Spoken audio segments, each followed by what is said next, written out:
Okay. All right.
You are listening to the Black and Blue Podcast, presented by TeamBoydTV.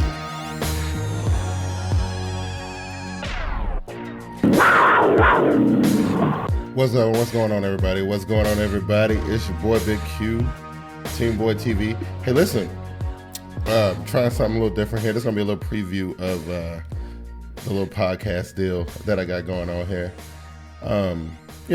So we're gonna try to see how this thing right here is gonna work out.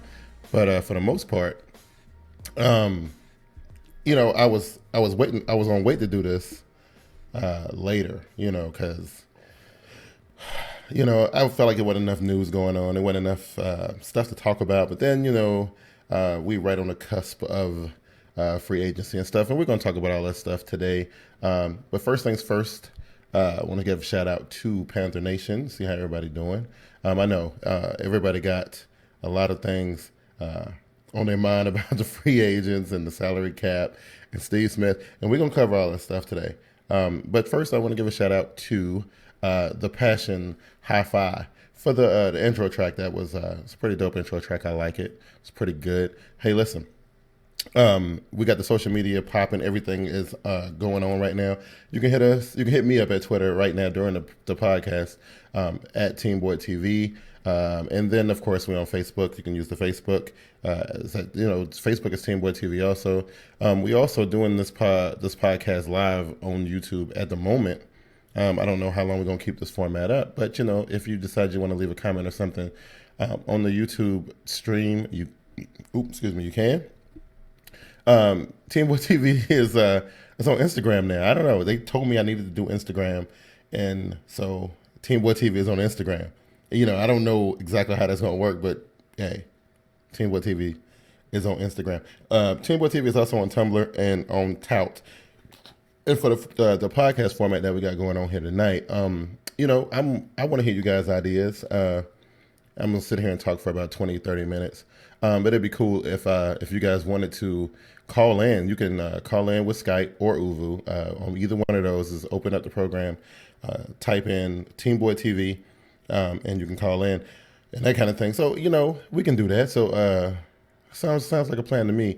What we got going on in this particular podcast, we're going to talk about a couple things. We're going to talk about, we're going to start off with a light note. We're going to talk about the stadium renovations, and we're going to talk about last season. We're going to talk about, that crazy defense that we had last year.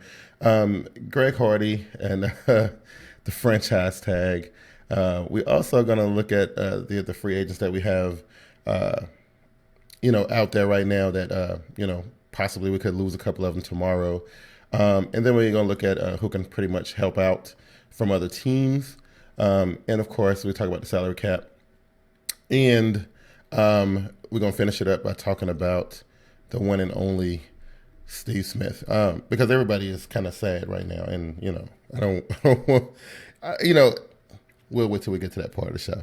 You know what I'm saying? We'll wait till we get to that part of the show. So let's talk about the stadium. I drive by the stadium every day on my way to work. and I see them slowly coming along with the renovations. I noticed that we're getting these ginormous video boards because I don't know when the last time you guys been out to the stadium, but those Trons that we got out there right now, they kind of look like they were built about 20 years ago because I think that's when the stadium was built, right around right around 20 years ago, somewhere around in there, 18, 20 years ago. But it looks like it, like the square shaped, non high definition, video boards. You know, looks kind of crazy. And everybody else in the NFL is kind of redoing their Trons and stuff, going HD, all that cool stuff. A little bit under the weather, so gotta excuse me for that. And they was talking about putting the elevators in the stadium. You know what? As many times as I've been to that stadium, I've never really realized it until they was talking about the renovations that there were no elevators in the stadium. I guess I never really thought to look for the elevators. But then I remember the one game I got to attend last season, it was the Giants game. I think it was week 3, and I remember having to walk up that ramp and that kind of thing. It was because we were sitting in the third or fourth row. It was kind of up top a little bit, and we had to kind of walk up that ramp. And then, then I would realize that, hey, we need some elevators up in this joint for real, But looking at the progress, they look like they're gonna have everything up and ready to go before kickoff this season. Oh, and then it was talking about it was also talking about improving the Wi-Fi, because the Wi-Fi in the stadium, I don't know if you tried to use the Wi-Fi in the stadium. The Wi-Fi in the stadium is horrendous. It is terrible. I remember we were in the stadium and I'm trying to tweet and stuff, and it was rough. And what's really bad is that not only was the Wi-Fi bad, but if you're Verizon, I'm a Verizon customer, but the Verizon signal was kind of weak in the stadium too. So I couldn't tweet like I wanted to tweet, and it was bad. You know what I mean? It was really really bad. So hopefully, I can't wait to see what it looks like when it's done. I want to see these new video boards. Should be pretty good. Can't wait. Can't wait till they release the schedule so I can see which games me, Vernie, JB, and the crew planning on attending. And it would be really cool to be able to, because I know one of the friends at a channel, The Voice 2525. I wanted to link up with him at a game, but it seems like the games that he went to, I didn't go to, and then the ones that I went to, he didn't go to. He went to the good games. He went to like the season opener, which they lost. But then he went to, like, I think he went to one of the Saints games too. He got to go to a lot of the high profile games. I go to the games that I can afford to go to. You know what I mean? That's the way we do it around here. So I was just sitting here thinking about the season, the 2013 season, and I can remember when the season started. I was so hyped and so pumped for the season to get underway, and I remember the week 1 game against Seattle and the week 2 game against Buffalo.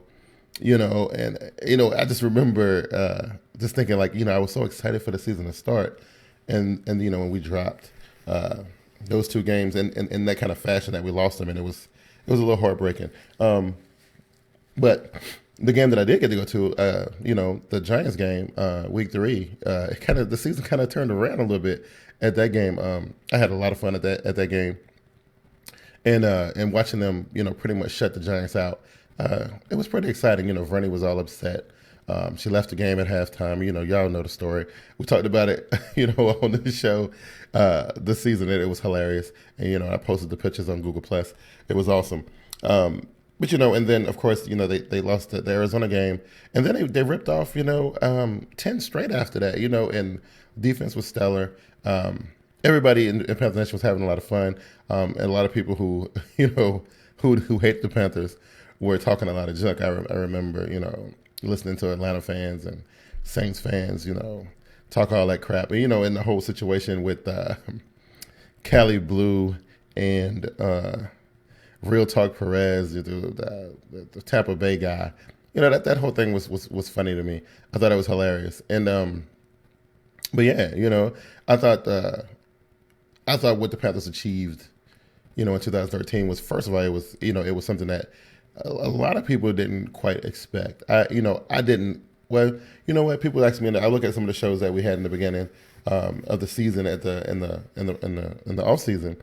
I did say that they would win 10 games. They ended up winning 12.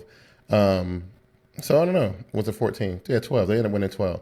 And so I wasn't. I ain't gonna say I was completely surprised, but I thought they would win 10 games. I also thought they would, make a playoff berth and that kind of thing. I just didn't think it would happen the way it did, though. It kind of happened magically. It was kind of fun to watch. It was a nice ride to be on. And then the Carolina Panthers defense came out of nowhere. It was ridiculous how they were pretty much just bringing the pain to everybody. It was really, really awesome. I had a lot of fun watching that defense do what they was doing. Greg Hardy, got a chance to meet him several times. He's a guy that I see and run into a lot of the times. He's a really cool dude. Got a chance to really get into the mind of this guy and see what But and the first time I met him, he seemed to be a dude that was having a lot of fun doing what he was doing. And I'm kind of glad that we get to keep him around for at least one more season. And I know it was a lot of controversy around, Greg Hardy and the franchise tag. And, people were saying, I know some people were saying, let him go and test free agency and this, that, and the third. I don't know. I just think that he provided that spark. And that's one of the things I was talking about early in the season was that, Carolina was looking for a spark. I mean, we thought a couple years ago when we brought Cam in, that he was going to provide a spark, and granted he did, but it was a spark on the other side of the football that I think is what we really, really needed. And that defense showed up, and the sad thing is that it's going to be tough to keep all these guys together.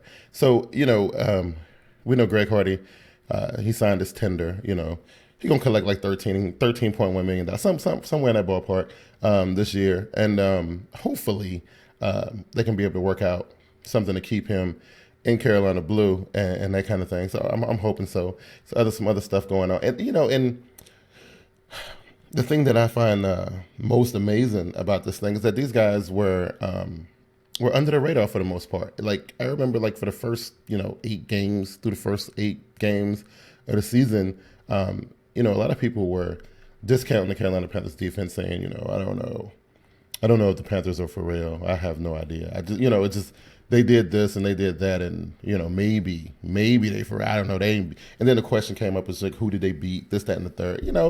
That kind of thing. And then that defense really started coming through, and they started showing that they were a real deal defense.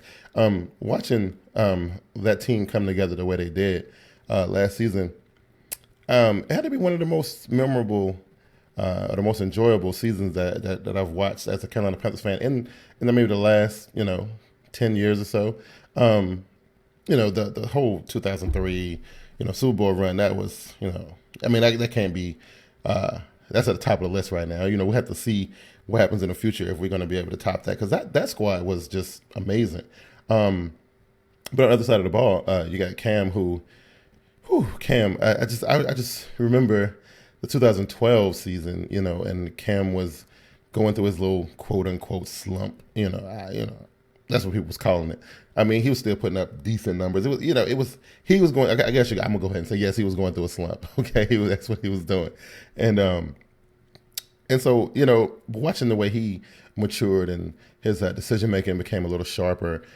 This guy is going to be dangerous, and I'm kind of nervous about what's going to happen at the end of the season, because Carolina is in a real bad place cap wise, and and I don't know if this is Rivera's fault. Rivera's been there for a couple of years and stuff, going into his 4th season as Carolina Panthers head coach. And I ain't gonna put everything on Rivera, because he's just a coach. We had to go through a GM switch last season, and that kind of thing. So it's hard to point the finger, and see what happened. I know, of course, I remember, before the 2013 season started, most people were crying about, hey, we need to get some help for Cam. So we spent a little money and got Ginn and got Hickson and, and Tolbert and all that stuff, you know. And I mean, for the most part, I think looking at the way the season turned out last season, that I think it was worth it now. Was we looking forward to being in the kind of trouble that we're in now? Probably not. And you know, this is one of the things that you gotta take the good with the bad. I mean, I don't think, for the most part, when they put that squad together for 2013, that they really thought that they would go as far as they did. Now, from a fan perspective, yeah, by week 4, I didn't know what to think. I mean, they had lost 2 games that they should have won, blew the Giants out of the water at home, and then go on the road and get trounced by Arizona. Now, the Arizona loss was a loss. They really got it handed to them, you know. And so by week 4, I was like, well, I don't know exactly how I feel about what I had said previously about, you know, them winning 10 games and stuff. But then, you know, and they did have a really brutal schedule. And so I think that a lot of the people, when they was putting this team together, it's like, you know, we'll see what we can do. And, you know, we signed these guys for 1- to 2-year deals. And we'll just, you know, see if we can get, you know, Cam comfortable and maybe sell some tech. You know, I don't know if it was as serious as we as Panthers fans made it out to be. Maybe it was. I don't know. You know what I'm saying, y'all? Let me know. You know what I'm saying? So I don't know. It's just I think that it was a little bit surprising. And now that the season is over and they turned in the kind of performance that they turned in, everybody's like, oh my God, what we're going to do? We got to keep this team together. And I don't think these guys were prepared for that. So that's where we are. You know, so that's where we are. And before we get into the list of free agents, because it's pretty long, and tomorrow is like, it's almost like doomsday. I mean, we got a list here. Before we get into it, though, I want to remind you guys who are watching, because I see we got three viewers in the stream. Hey, what's going on, fellas or ladies? I don't know who it is watching, but you know, I'm glad you guys are watching or listening. But if you guys want to call in, you can. The Skype line is open. The Uvu line is open. Just go to Skype or Uvu or open your program up and just type in TeamBoydTV. And there I am. You can call in. We can chat and that kind of thing. So I'm just letting you guys know that's what's going on. And of course, I got Twitter wide open. I'm looking at it right now. So that's cool. So, you know, free agents, man, this is, when I looked at this list, I was like, wow, you know, we had, you know, Jordan Gross retired a couple weeks ago. That was a sad day. You know, he was one of those Panthers guys that was a real true Panther. You know what I'm saying? So he's gone. And then, of course, we got Greg Hardy locked up for at least, you know, the 2014 campaign, which we're taking a serious $13.1 million cap hit for. But I think it's going to be worth it. You know, because even if Greg Hardy, you know, decides he want to go chase the dollar, right? You know, and if he does, I mean, I can't be mad at him for it, but if he does, he would at least have to perform really well while he's under this franchise tag, because of course nobody's going to want to sign him for the kind of money he was asking for, and you know, it also gives Carolina a chance to try to lock him down for a long-term deal. They locked down the kicker Graham Gano, which is cool. 4-year deal, you know, $12.4 million. So already we're like, you know, we are really close to $30 million already. But then again, I don't know how they have it structured. I know $13.1 million is definitely going to come out of the cap this year. For Gano's contract, I'm not sure how that pays out with over the next, you know, 4 years. I know the only thing he's going to hit us for this season is $4 million, right? So there you go. And of course, you know, we got some unrestricted guys. A lot of them, 18 of them as we speak. Dominic Hickson, Brandon LaFell, Ted Ginn Jr. are like, that's pretty much the wide receiver core, especially with this whole Steve Smith looming, you know, like a gray cloud over Charlotte. You got to figure out, you know, Dominic Hickson, Brandon LaFell, Ted Ginn. That's pretty much the whole entire squad. You know what I'm saying? Derek Anderson and Jimmy Clausen. Jimmy Clausen, I'm not worried about. Jimmy Clausen can hit the bricks as far as I'm concerned. I don't even know why he's still on the roster, honestly. But yes, so finally I guess he was still, his rookie contract just ended, I guess. Yeah, it sounds about right, because this is Cam's going into Cam's 4th season. Yeah, so this would be Clausen's Well, yeah, last season would have been his last season. So yeah, I don't see him. I don't see him staying on the roster at all. Derek Anderson kind of had it easy last season. You know what I'm saying? So like he didn't have to do anything of playing preseason, which was pretty cool. Cam stayed pretty healthy for the most part of the season. But I don't know. You could probably re-sign Anderson at a good price. He know that the quarterback market is pretty dry right now, especially with the draft class that we got coming in. I'm pretty sure he will settle for a decent price. I ain't saying like, blackball a dude or nothing like that. I think they can sign him for a decent price. Hartsock, which I forgot that he was even on the team, tight end Ben Hartsock, I don't remember seeing him last season. Maybe he was injured. I don't know. Hank Gardner, Wharton, Williams, Bruce Campbell, the offensive line, like that right there is scary. You know what I mean? That is scary. To have your whole entire, well, I ain't gonna say the whole entire, but a good part of your offensive line is up for free agency. That gives me, that makes me a little nervous. It really does, right? Colin Cole, Jordan Sand, Jason Williams, and Dan Connor. From a linebacking core, I don't know. The linebacker situation, that one is hit or miss. These guys did make a whole lot of noise to try to say they want a whole lot of money. My thing is this though. I think, especially in the situation that Carolina is in, right?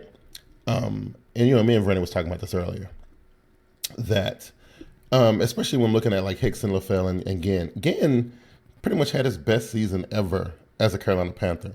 The team that drafted him, they treated him like a return guy. And then he went to San Francisco, and they completely disrespected him.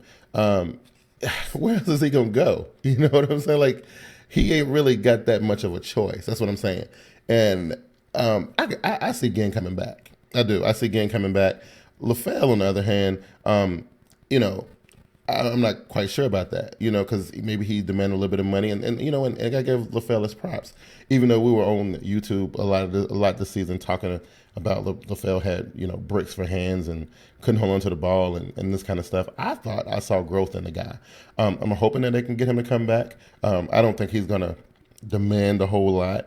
I think he'll want a fair deal, which I think they will be able to get. Just structure him and make it like.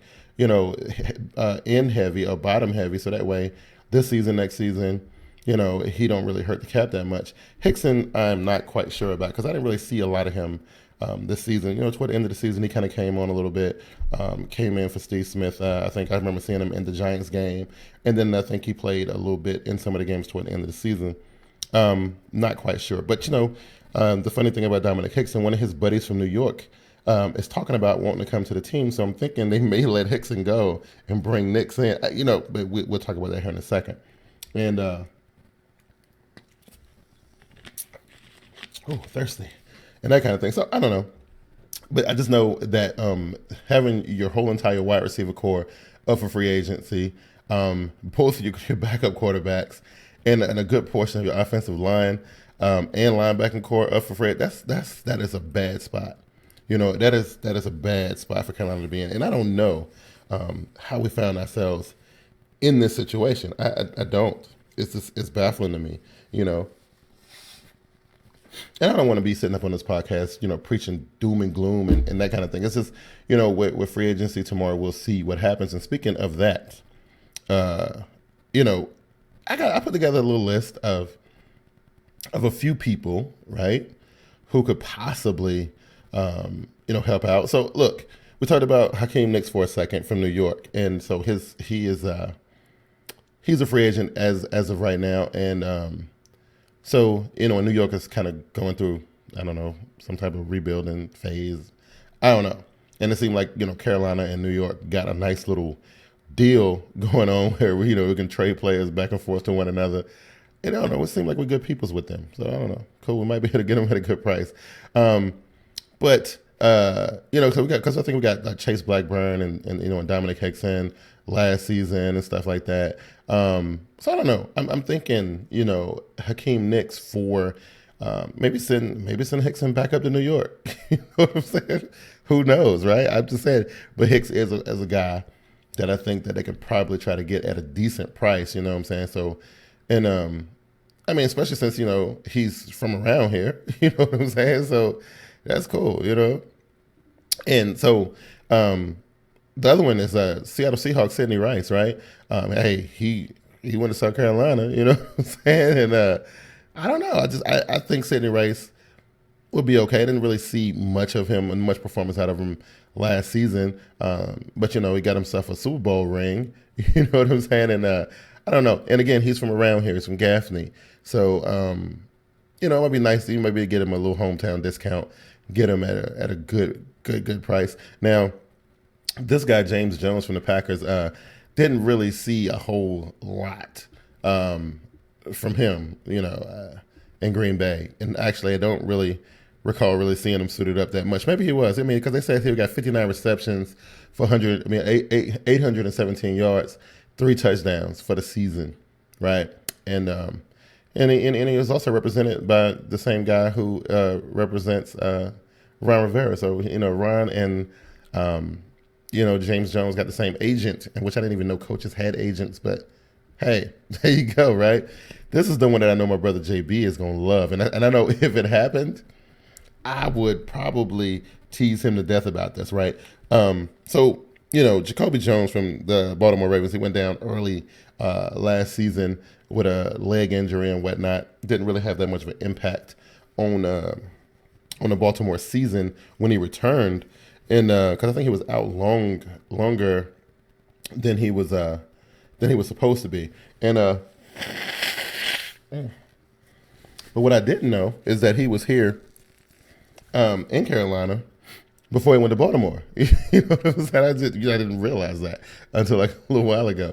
And but he would be really cool to have if we couldn't get Ginn. So I don't know, I wouldn't have Jones and Ginn both on the roster at the same time. I wouldn't do that, especially since Jacoby Jones don't won a Super Bowl, so his price tag is going to be a little higher than Jacoby Jones. I mean, than Ted Ginn. So that's going to be a tough one. But but Jacoby Jones is out there. If Carolina could lock him down, that would be dope, right?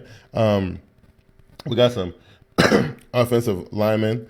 Walter Thurman from the Seahawks. So the Seahawks, Thurman was good, and I'm thinking, that one probably would be a good one to go with. Charles Tillman, this one, 33 years old, man. But the same age as Drayton Florence and Quentin Michael, which is crazy. But I know Tillman, free agent, he won't be out that long. So I don't know, but these are defensive guys, and then Aaron Ross from the Giants. I like Aaron Ross. I like Aaron Ross. I think he played really well in New York. Didn't really see him get taken advantage of too much during the season and that kind of thing. So I don't know.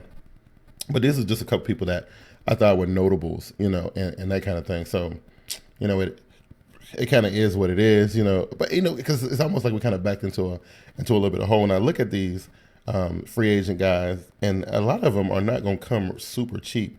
Now, Hakeem Nicks and Sidney Rice may, because of the fact that they have Carolina ties. Jacoby Jones and James Jones, that one, I don't know, but it'd be nice. I know Cam would be pleased with either one of those guys, though, or one or maybe two of those dudes, and that kind of thing.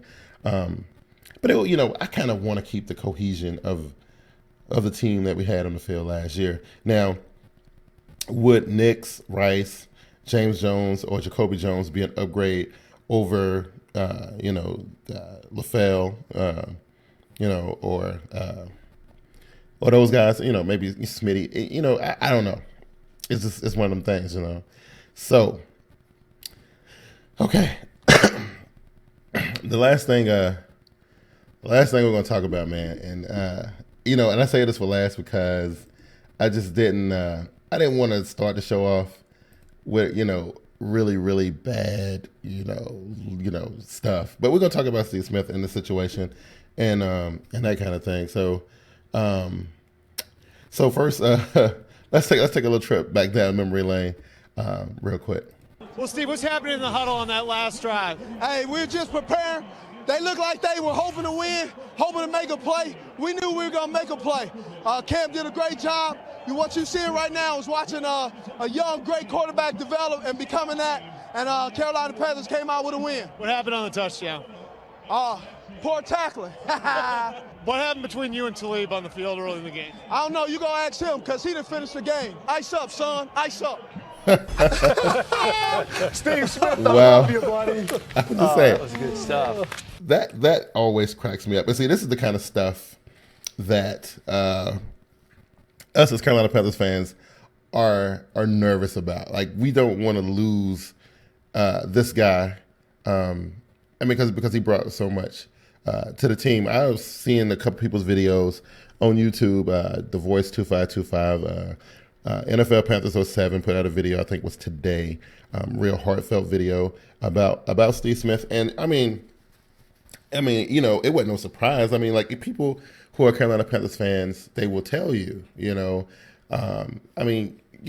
Muhammad was great, and Stephen Davis was awesome, and you know what I mean? Like, Jake Delhomme, I don't know. You can say what you want to say about Jake Delhomme. Jake Delhomme, playing the Super Bowl, whatever. You know what I mean? But when you think about, Carolina Panthers, man, all time, when I look at the logo, you know what I mean? The first player that pops into my mind is number 89. It just does, right? And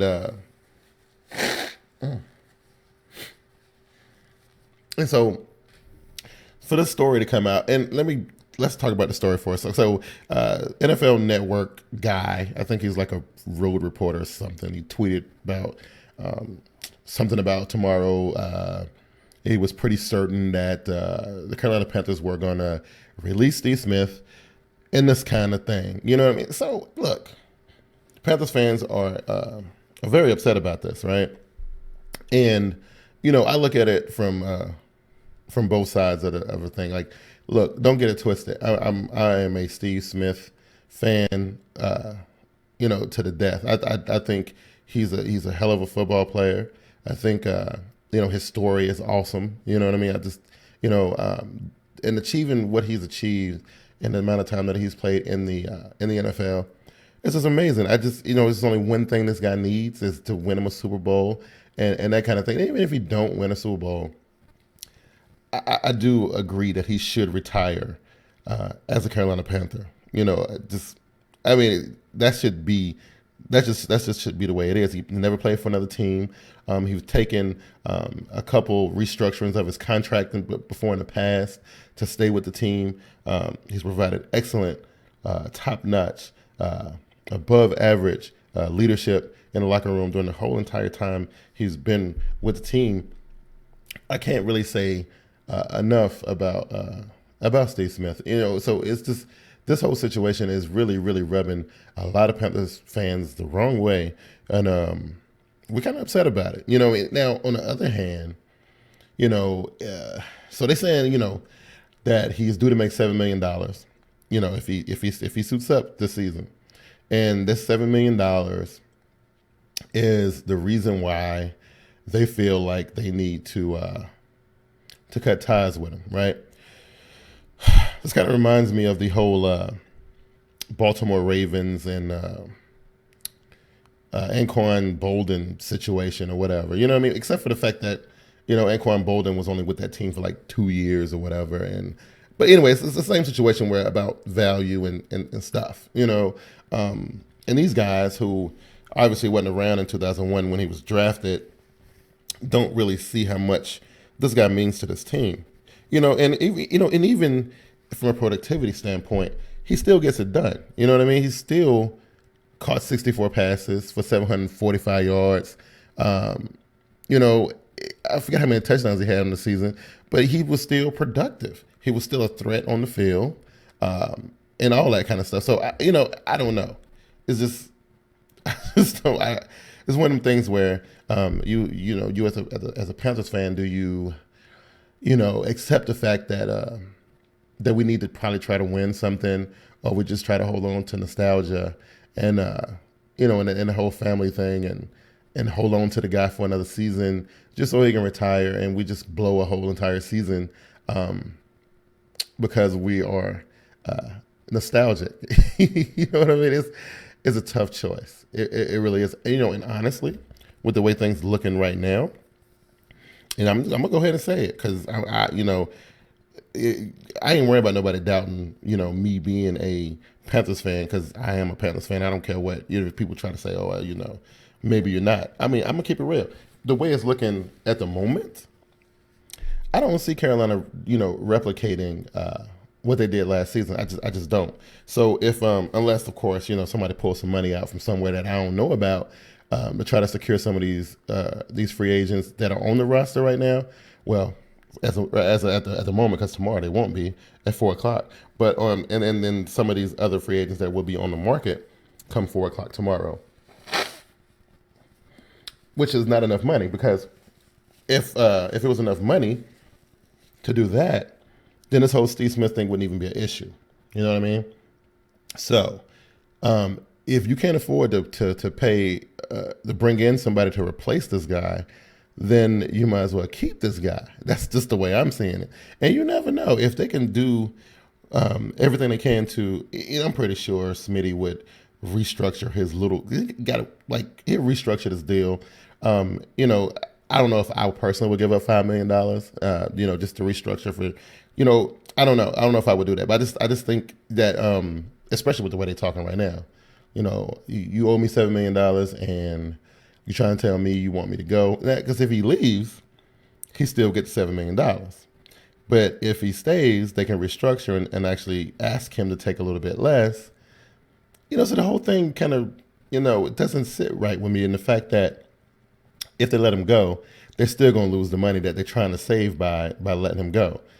That makes sense to me. You know what I'm saying? It really don't. So it looks like it's an issue of them just trying to move him out. And I read somewhere that it was, and I ain't saying this is true. I'm just saying I just read it somewhere. Okay, before anybody starts attacking me and stuff, that that somebody was saying how Luke Keuchly and Cam Newton couldn't get a grip on the leadership of the locker room because there was an old guy still hanging around, and so they weren't able to get the respect that they deserve because Steve Smith is the guy getting all the respect. Now, like I said. I hope that ain't one of the reasons. I just something I read, but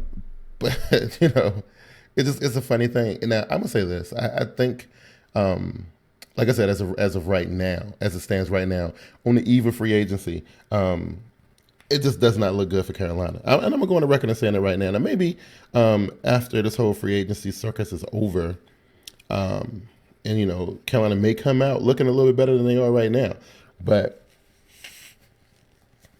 But as it stands, right now, at this particular moment, this team is not even going to be half as good as they were last year, And that's kind of sad, because this is the Panthers fan saying this. But that's the way I feel, and especially with this Steve Smith thing don't go the right way. That whole morale situation is going to be rough. It's going to be hard to deal with. And I can only imagine what the vibe is going to be like at Bank of America Stadium when they just, spent all this money, renovating the place. And people are going to be mad because, number 89 ain't around. Dude just had a baby. I was looking forward to getting a brand new, Steve Smith senior jersey. And as a matter of fact, I think I read earlier today that they NFL pulled Smith's jerseys. You can't even buy them now, which is crazy. But I don't know. It's tough to even think about, but I wanted to kind of just discuss it briefly. I will probably be open to discussing it, further. It really depends on what happens tomorrow. A lot of people feel like tomorrow is going to be Black Day for Carolina. It's going to be a Black Day in Carolina tomorrow. I'm kind of optimistic. I'm hoping that they work out something to keep this guy in Carolina for this season and let him retire at the end of the season. Not only will I think that would be a morale boost, I think that would be motivation. I mean, we've seen this stuff happen with people like Jerome Bettis, and Ray Lewis, and it could be the spark that really gets Carolina to the point where they can actually bring a Lombardi Trophy to the city. It's awesome to think about, but we got to deal with reality here sooner or later. You know what I mean? But we will see tomorrow. And I don't know. It's early. You know what I mean? We're not even really close to getting ready to put, the roster together. This is just the beginning. Hopefully it gets better. But right now, I'm not feeling real good and optimistic about my team. Is that saying that I'm not going to cheer for my team this season? No, I'm going to cheer for my team. It's just that I'm not really expecting the same type of magic that we got last season, unless something changes. You know what I mean? Unless something changes before the season gets started. So look, I wanted to do this little preview of the Black and Blue podcast. It's nothing. This is not like a real deal. Like I kind of wanted to do this where I know sometimes when I do this, I will do it where there's video, especially if I have a guest on or whatever. We may do a video and then do audio, upload audio stuff later. But I wanted to try to test this audio only format out just to see how it would work out. But for the guys who were here listening live, I appreciate it. I really do. But until next time, I don't know when the next time we'll do this. We got so much stuff in the pipelines for TeamBoydTV this season. Of course, we got the brand new TeamBoydTV.com where we're going to be doing our live shows from the website, not on YouTube. We'll still post the videos on YouTube, but the live ones will be on TeamBoydTV.com. I think I made a video earlier today talking about this. I'm excited. We got a lot of stuff going on. This season should be good. Now, if the Carolina Panthers can put together a team that can actually be a contender, it would make it all the more worth it. You know what I mean? But anyway, I do want to thank you guys for listening to my first ever podcast. I think it went well. I think it went well. I didn't get anybody to call in, but of course, it's the first show, and I did put it on very late because, honestly, I put it on late because I wanted to watch wrestling. And I did watch wrestling. And I enjoyed it. But yeah, that's why I did it late. So normally it won't be this late, but I decided to do it late because I had a lot of stuff I was wanting to do. But thank you guys for joining me, and I will see you guys next time. So we will be doing some more stuff, and it's gonna be good. Again, thank everybody for joining me, and I will see y'all next time. Peace.